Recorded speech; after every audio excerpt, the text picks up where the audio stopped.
नमस्कार दोस्तों, इस वीडियो में आपका हार्दिक स्वागत है। दोस्तों, जगजीत सिंह की ये गजल है कि बात निकलेगी तो दूर तलक जाएगी। बिल्कुल ठीक इसी तरह से भारतीय जनता पार्टी में सरकार में जबरदस्त घमासान हो रहा है। और ये घमासान हो रहा है दरअसल डॉक्टर किरोड़ीलाल मीणा के बीच में और मुख्यमंत्री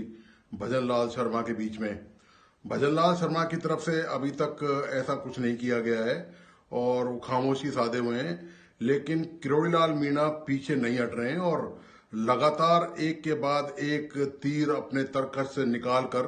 सरकार पर और भजनलाल पर दाग रहे हैं। और अब नया जो मामला है वो आप जानते हैं, इससे पिछले वीडियो में मैंने आपको जानकारी दी थी।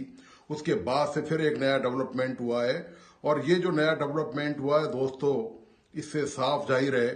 कि डॉक्टर किरोड़ीलाल मीणा, जो कि राज्य सरकार में भाजपा की सरकार में कैबिनेट मंत्री भी हैं, क्योंकि उनका इस्तीफा स्वीकार नहीं किया गया है अभी तक, तो दर्जा उनका कैबिनेट मंत्री का ही है। भले ही उन्होंने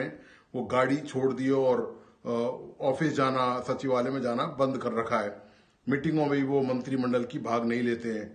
तो डॉक्टर किरोड़ीलाल मीणा ने जो नया मामला, एक जो दूसरा तीर निकाला है, वो सीधा भजनलाल की तरफ निकाला है और उन्होंने आरोप लगाया है कि जो महेश नगर जयपुर की जो थानाधिकारी हैं कविता शर्मा, उनको लेकर उन्होंने कहा है कि कविता शर्मा ने के खिलाफ अभी तक सरकार ने कोई कार्रवाई नहीं की है। इस मुद्दे को लेकर उन्होंने गृह मंत्री जवाहर सिंह बेडम से भी बातचीत की, लेकिन उन्होंने आश्चर्य व्यक्त किया कि सरकार में रहते हुए, भाजपा की सरकार में और उन्हीं के एक मंत्री के खिलाफ यदि कोई मामला थाने में दर्ज होता है तो इससे बड़ी आश्चर्य की बात क्या है। और क्या वो कोई विपक्ष में है अब जो उनको आंदोलन करने की जरूरत पड़ेगी इस मुद्दे को लेकर। आपको पता ही है कि राइजिंग राजस्थान का जो सम्मेलन होने जा रहा है 9 दिसंबर से होने जा रहा है राजस्थान में, जिसमें देश विदेश के बहुत सारे निवेशकों को आमंत्रित किया गया है और ये सम्मेलन 3 दिन चलेगा। तो उम्मीद सरकार को इस बात का, पुलिस प्रशासन को इस बात का भय था कि जो एसआई की जो भर्ती हुई थी, उसकी जो पेपर लीक जो प्रकरण, उसमें मामला जो चल रहा था, उसको लेकर जो छात्र आंदोलन कर रहे थे, कहीं वो छात्र राइजिंग राजस्थान के दौरान कोई गड़बड़ी पैदा नहीं कर दें, तो उन्हीं को पाबंद करने के लिए महेश नगर थानाधिकारी कविता शर्मा ने कार्रवाई की। जब उन्होंने कार्रवाई की 2 लोगों के घर पे जाकर, 2 एक युवाओं के घर जाकर, और इसकी जानकारी जब डॉक्टर किरोड़ीलाल मीणा को मिली तो किरोड़ीलाल मीणा उनका हमदर्द बन के, उनका सहायक बन के उनके समर्थन में पहुंच गए।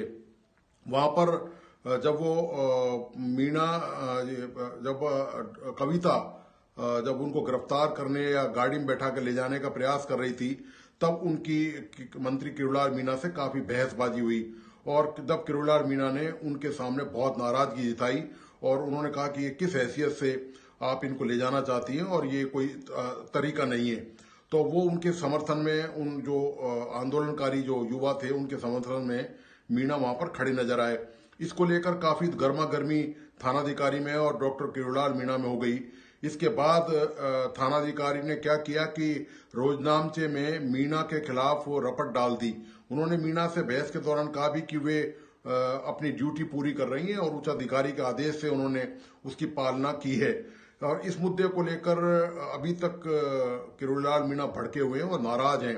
और उन्होंने आरोप लगाया है कि कांग्रेस के शासन में भी इस थानाधिकारी के खिलाफ कोई कार्रवाई नहीं की गई, जबकि ये इस तरह की विरोधी गतिविधियां और दमनकारी गतिविधियों में शामिल रही है। मीणा ये भी आरोप लगा चुके हैं थानाधिकारी कविता शर्मा पर कि वे भी शायद भर्ती लीक प्रकरण में शामिल हैं और वो उसी से उनकी नियुक्ति हुई है उस भर्ती घोटाले के मामले में। ये मीणा का आरोप है। तो मीणा ने जब बेडम से बात करी, गृह मंत्री से, तो उन्होंने इसकी जानकारी उनको दी और उन्होंने नाराजगी जताई इस बात को लेकर कि एक भारतीय जनता पार्टी का सीनियर नेता होने के नाते, एक राज्य सरकार का मंत्री होने के नाते, जब उनके खिलाफ कोई मुकदमा मामला दर्ज हो सकता है थाने में, उनके खिलाफ रिवर्स उल्टी टिप्पणी हो सकती है, तो कहीं भी कुछ भी हो सकता है। उन्होंने ये भी सवाल किया कि क्या अब भाजपा में भी क्या सरकार में रहते हो उनको क्या जनता के मुद्दे पर आंदोलन करना पड़ेगा। ये दोस्तों सारी कवायद हुई है, जबकि राइजिंग राजस्थान सिर पर है। और इंटेलिजेंस डिपार्टमेंट की जो रिपोर्ट थी, उस रिपोर्ट के को लेकर भी मैंने पिछले वीडियो में जिक्र किया था कि उस पर भी मीणा काफी नाराजगी जता चुके हैं। और नाराजगी जताने की वजह यह है रही कि इंटेलिजेंस विभाग ने राजस्थान की जो गुप्तचर शाखा है उसने ये रिपोर्ट दी थी कि मीणा किसानों के मुद्दे को लेकर और ये जो सफाई कर्मचारी इनके मुद्दे को लेकर राइजिंग राजस्थान के दौरान कोई धरना प्रदर्शन या आंदोलन कर सकते हैं, जिससे वो कार्यक्रम में कुछ बाधा उत्पन्न हो सकती है। तो इसको लेकर भी मीणा ने गहरी नाराजगी जताई कि वे एक जिम्मेदार मंत्री और जिम्मेदार नेता हैं और ऐसी उम्मीद बिल्कुल नहीं की जा सकती कि जिसमें प्रधानमंत्री मोदी शिरकत करने आए और वो इस तरह की हरकत करें। तो कुल मिला के अब कवायद ये है कि आप जानते हैं कि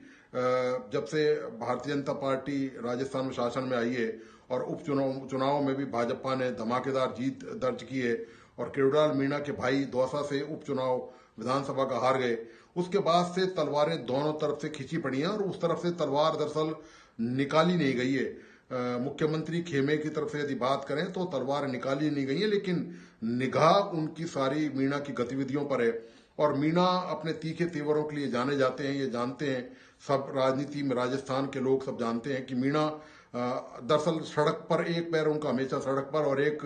विधानसभा में हमेशा रहा है उनका पैर। तो वो इस तरह की राजनीति करते रहे। कांग्रेस के दौरान भी उन्होंने जबरदस्त धरने प्रदर्शन किए थे और कांग्रेस की नाक में दम करने में मीणा ने कोई कसर बाकी नहीं रखी। अब दिक्कत यह है कि मीणा की जो राजनीति है वो अब भारतीय जनता पार्टी में उस तरह से एडजस्ट नहीं हो पा रही है जिस तरह से मीणा की जो कस काठी है। मीणा जो मानते हैं कि वो उनके अनुकूल उनके साथ ना तो न्याय किया गया है और ना उनके जो राजनीतिक उनका जो व्यक्तित्व है उस हिसाब से उनको पद दिया गया है। महज जब विधानसभा चुनाव जब पूरे हो गए तो जब मंत्रिमंडल जब बनाया गया तो मीणा को एक कैबिनेट मंत्री का जरूर दर्जा दिया गया, लेकिन उनको महत्वपूर्ण पोर्टफोलियो विभाग नहीं दिया गया। उम्मीद मीणा की हो सकता है, महत्वाकांक्षा ये रही हो कि उनको शायद गृह मंत्री बनाया जाए या दूसरा और कोई पावरफुल महकमा उनको दिया जाए या उनको उप मुख्यमंत्री बनाया जाए। हालांकि विधानसभा चुनाव से पहले माना यह जा रहा था कि मीणा मुख्यमंत्री की रेस में भी शामिल हैं, लेकिन चूंकि मुख्यमंत्री का चुनाव राजस्थान स्तर पर नहीं हुआ और राजस्थान में भाजपा ने किसी भी चेहरे को आगे रख के कोई चुनाव नहीं लड़ा और इसके बावजूद भी भारतीय जनता पार्टी जबरदस्त तरीके से सफलता प्राप्त करने में सफल रही। और केंद्रीय नेतृत्व में प्रधानमंत्री मोदी और अमित शाह और भाजपा अध्यक्ष जेपी नड्डा ने यह निर्णय किया कि भजनलाल शर्मा को मुख्यमंत्री बनाया जाए। उसके बाद भी कहीं ना कहीं ये उम्मीद शायद बची रह गई कि उप मुख्यमंत्री हो सकता है कि किरोड़ीलाल मीणा को बनाया जाए, क्योंकि दो उप मुख्यमंत्री और राजस्थान में बनाए हैं, बैरवा को और दिव्या कुमारी को उप मुख्यमंत्री का दर्जा दिया गया है, लेकिन मीणा को दरकिनार कर दिया गया। निश्चित तौर पर यह बात जो मीणा को जो दरकिनार कर दिया गया भारतीय जनता पार्टी के शीर्ष नेतृत्व द्वारा, तो मीणा खांटी किस्म के नेता हैं, वो जुझारू हैं, वो जानते हैं कि वो पार्टी और दरअसल मीणा का जो तौर तरीका है वो भाजपा की रीति रिवाजों से बिल्कुल डिफरेंट है, क्योंकि भाजपा में इस तरह की गतिविधियों को कोई पसंद नहीं करता। यही वजह यह है कि पार्टी ने जो स्थान बैरवा को और दिव्या कुमारी को दिया उप मुख्यमंत्री बनाकर, वो मीणा को नहीं दिया। इसी बात को लेकर कहीं ना कहीं मन में वो रंज है और मन में इस बात को लेकर क्षोभ भी हो सकता है मीणा को कि वो पूर्वी राजस्थान के एक बड़े नेता हैं, उनके पास मीणा और दूसरी जातियों का वोट बैंक का बड़ा आधार है, इसके बावजूद भी उनको पार्टी में कोई यथोचित सम्मानजनक स्थान नहीं दिया गया। तो ये जो मामला है ये पूरा अब भारतीय जनता पार्टी के लिए लगातार सिरदर्द बनता जा रहा है। और इस बार सीधा प्रहार जब ये पूछा गया कि किरोड़ीलाल मीणा से कि उनके खिलाफ मामला उन्हीं की सरकार में, तो भजनलाल मुख्यमंत्री ने के क्या कहने पे किया गया है, यह उन्होंने कहा कि यह तो भजनलाल ही मुख्यमंत्री बता सकते हैं कि जो थाने में उनके खिलाफ मामला दर्ज हुआ है वो किसके कहने पर क्या दर्ज हुआ है। तो इससे साफ जाहिर है कि अब जो है मीणा, अब ये जो दोस्तों मैं आपको बता रहा हूं कि मीणा अब शांत नहीं बैठने वाले हैं, क्योंकि जिस तरह से मीणा के साथ पार्टी में जो किया गया है उसको मीणा अब पचा नहीं पा रहे हैं। और आप जानते हैं कि मीणा का जो कलेवर तेवर है वो बहुत ही तीखा रहा है इस मामले को लेकर, और पूर्व में भी वो जबरदस्त धरना प्रदर्शन आंदोलन करते रहे हैं। तो उनकी वो फितरत है और उनके पास एक सबसे महत्वपूर्ण बात यह है कि एक जन समर्थन जबरदस्त है। भारतीय जनता पार्टी में शायद ही ऐसा कोई नेता होगा जो अपने बलबूते इतनी बड़ी सभा, इतने बड़े लोगों को जुटा सके जो मीणा अब तक जुटाते आए हैं। तो ये मीणा के पास जो लोगों की जो ताकत है, वो पूर्वी राजस्थान में चाहे दौसा हो, सवाई माधोपुर हो, करौली हो, भरतपुर हो, अलवर का जो कुछ एरिया हो, वहां के लोगों का जबरदस्त मीणा को समर्थन पूर्व में मिलता रहा है। हालांकि उनका भाई चुनाव हार गया, लेकिन इसके बावजूद भी मीणा का जो प्रैक्टिकली जो धरातल, राजनीतिक धरातल पे जो उनकी जो पकड़ है, वो कहीं ना कहीं अभी भी उतनी ही मजबूत बनी हुई है। तो भारतीय जनता पार्टी को इस बात का डर तो है कि कहीं ऐसा नहीं हो कि मीणा खुली बगावत कर दें। तो हो सकता है कि राइजिंग राजस्थान के बाद ये जो मीणा वर्सेज भाजपा सरकार या भजनलाल कहें मुख्यमंत्री जो विवाद चल रहा है, इस पे शायद कुछ पार्टी की तरफ से कोई ऐसा समाधान निकालने का फार्मूला निकाला जाए। यदि मीणा को फार्मूला पसंद आया तो लगता नहीं है दोस्तों कि मीणा आसानी से बात सरकार की मानेंगे या किसी शीर्ष नेतृत्व की बात मानेंगे, क्योंकि उनको माननी होती तो राइजिंग राजस्थान से जो पहले का जो कार्यक्रम जो चल रहा है उसमें कहीं ना कहीं मीणा को समझाने बुझाने का प्रयास किया होता तो शायद मीणा उस बात को मान भी जाते। लेकिन ये जरूर है कि ये जो पूरी कवायद है, इसमें हो सकता है कि जो